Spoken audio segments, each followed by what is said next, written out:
عزیز طلباء، ہم بات کر رہے ہیں دبستانی دلی کے حوالے سے۔ میں کہہ رہا تھا کہ دبستانی دلی کی شاعری کو آہ سے تعبیر کیا جاتا ہے۔ کیوں آہ سے تعبیر کیا جاتا ہے؟ کیونکہ یہاں کے شعراء کو غربت کا سامنا کرنا پڑا، یہاں کے شعراء کو ان حالات کا سامنا کرنا پڑا جن حالات میں دلی کو بار بار لوٹا گیا اور یہاں پر بار بار حملے کیے گئے، اور حالت یہ ہوئی کہ یہاں کے شعراء کو بعد میں ہجرت کرنی پڑی، یہاں سے نکلنا پڑا، جس نے شاعری کے ایک اور بڑے دبستان کو جنم دیا، جس کے حوالے سے ہم آگے چل کے بات کریں گے۔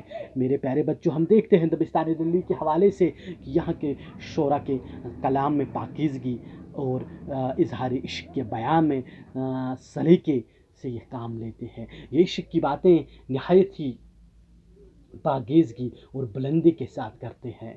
تو آگے چل کے ہم دیکھتے ہیں ان شعراء کے یہاں جذبات حقیقی ہوتے ہیں، اس لیے سوز و گداز کافی ہے۔ دبستانی دلی کے شعراء کے یہاں آمد کی کیفیت سارے کلام میں نظر آتی ہے۔ یہی وجہ ہے کہ یہ بڑے شاعر تھے، یہ بلند شاعر تھے۔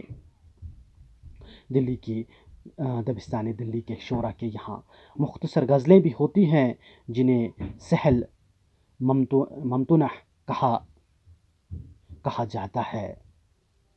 دبستانی دلی کے شعراء کے یہاں زبان مردانہ ہے، محبوب بھی بعض جگہ ہی مرد ہی نظر آتا ہے۔ دبستانی دلی میں وسائل سے زیادہ ہجر کی طلب نظر آتی ہے، یعنی ہم دیکھتے ہیں کہ ان کے یہاں وہ درد ہے، وہ کرب ہے جو دبستانی دلی کے شعراء کو ممتاز بناتے ہیں۔ کہا جاتا ہے کہ یہ لوگ کاغذی پھولوں سے اپنی دکانیں نہیں سجاتے۔ دبستانی دلی کے شعراء کاغذی پھولوں سے اپنی دکان نہیں سجاتے۔ یہ سجانے والے ہیں کون؟ دبستانی لکھنؤ کے شعراء۔ بلکہ ان کے کلام میں سنجیدگی ہے، متانت ہے، پاکیزگی ہے، بلندی ہے، تہداری ہے، جس کی وجہ سے یہ سکول جو ہے یہ اردو شاعری کا ایک سنہری سکول مانا جاتا ہے، گولڈن سکول آف پوئٹری۔ تو میرے پیارے بچوں، یہاں ہم دیکھ رہے ہیں کہ یہاں عریاں نگاری یا وہ غیر سنجیدگی، غیر شائستگی، وہ اس طرح کے اشعار دیکھنے کو نہیں ملتے ہیں، اس طریقے کے اشعار دیکھنے کو نہیں ملتے ہیں، بلکہ یہاں کے شعراء تصنع اور بناوٹ سے گریز کرتے ہوئے نظر آتے ہیں۔ تو اس طریقے سے ہم دیکھتے ہیں کہ یہاں کے شعراء جو ہے، ان کے یہاں کا جو کلام ہے ایک مکمل شاعرانہ کلام دیکھنے کو ملتا ہے، جو تکنیکی اعتبار سے بھی مکمل ہے، زبان اور بیان کے لحاظ سے بھی مکمل ہے، موضوع اور مضمون کے لحاظ سے بھی مکمل نظر آتا ہے۔ جب دبستانی دلی کے نمایاں شعراء کے حوالے سے بات کی جائے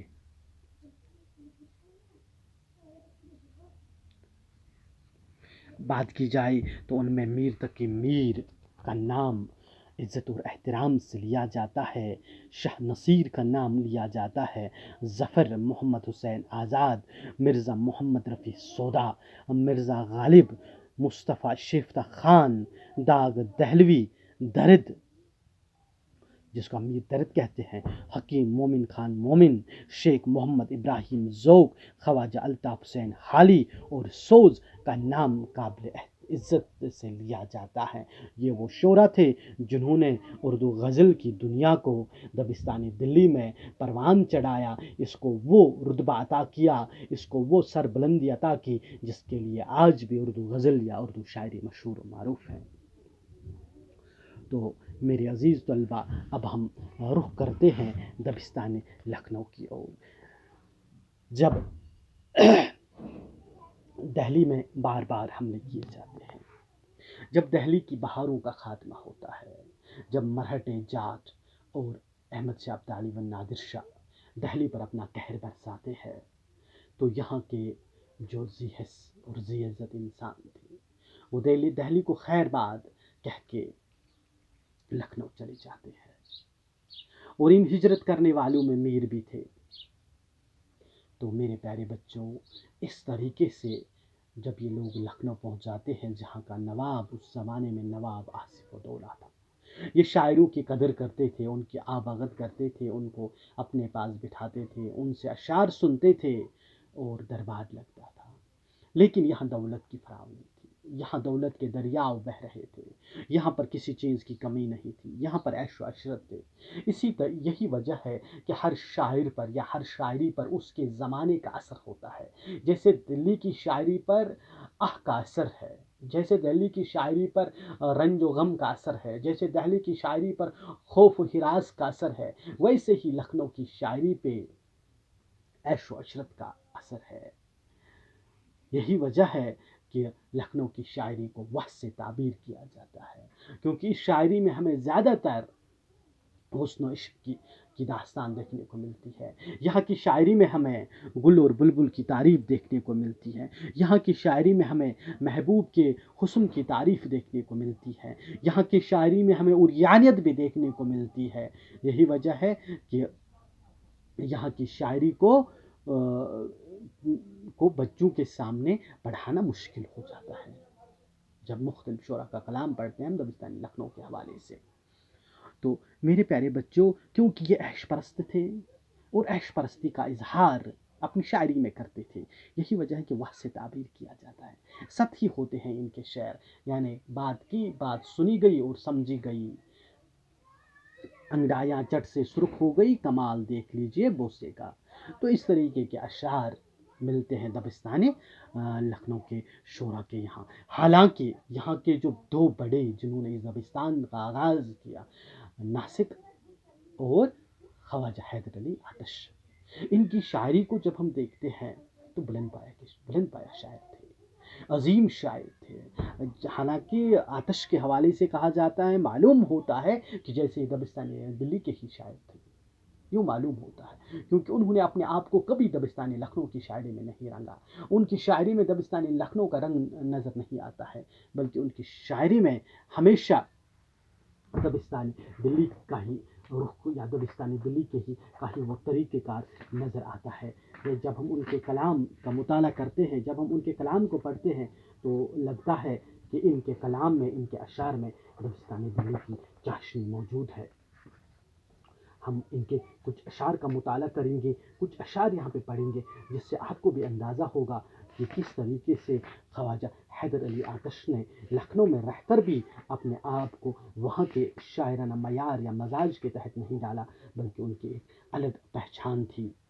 جیسے ہم دیکھتے ہیں، وہ لکھتے ہیں، ان کے اشعار جب ہم پڑھتے ہیں، یہ دلی کے اشعار خاص معلوم ہوتے ہیں۔ حباب آسا میں دم برتا ہوں تیری آشنائی کا، حباب آسا میں دم برتا ہوں تیری آشنائی کا، نہایت غم ہے اس قطرے کو دریا کی جدائی کا۔ یا پھر دیکھ لیجئے، تعلق روح سے مجھ کو جسد کا ناگوارا ہے، زمانے میں چلن ہے 4 دن کی آشنائی کا۔ میر یا سوز کے جیسے اشعار لگتے ہیں۔ فراق یار میں مرمر کے آخر زندگانی کی، رہا صدمہ ہمیشہ روح و قلب کی جدائی کا۔ نظر آتی ہے ہر سو صورتیں ہی صورتیں مجھ کو، کوئی آئین خانہ ہے کارخانہ ہے خدائی کا۔ یہاں پر اللہ تعالیٰ کی تعریف، یعنی کیسی کیسی صورتیں وجود میں آتی ہے اس کارخانے سے جو اللہ تعالیٰ کا کارخانہ ہے۔